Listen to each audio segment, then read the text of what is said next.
So what's up guys, it's your boy Mark and right now we are back again with another tattoo session. So kung makikita nyo sa video na to guys, alam ko nakita nyo na to kahapon yung short version nitong video na to. Pero ngayon, this time ikukwento ko naman siya kung sino at kung ano yung story ng tattoo na to.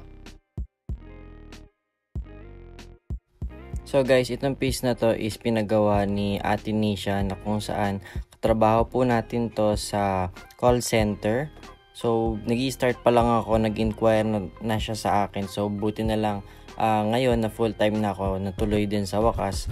Pero yung naging piece kasi namin dito is medyo naging cover up siya. Buti na nga lang kamo, hindi ganun kalinaw yung pagkakabaon o yung nag-stay sa balat niya yung unang gawa.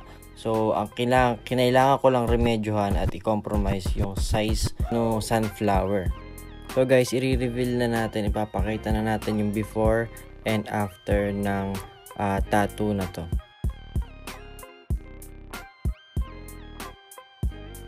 So guys, maraming salamat sa pananood and I hope you like this video and yung cover up tattoo natin as well. So hopefully na-satisfy natin yung client natin for today's video. So sa mga gusto magpa-tattoo dyan, PM lang po kayo sa account ko na Mark James Geronimo or sa Facebook page na Marka Tattoo. So bukod po sa tattooing guys, tumatanggap din po ako ng charcoal portrait, commission painting, oil paint, mural painting. So PM lang po kayo if interested. So thank you so much guys and see you next time.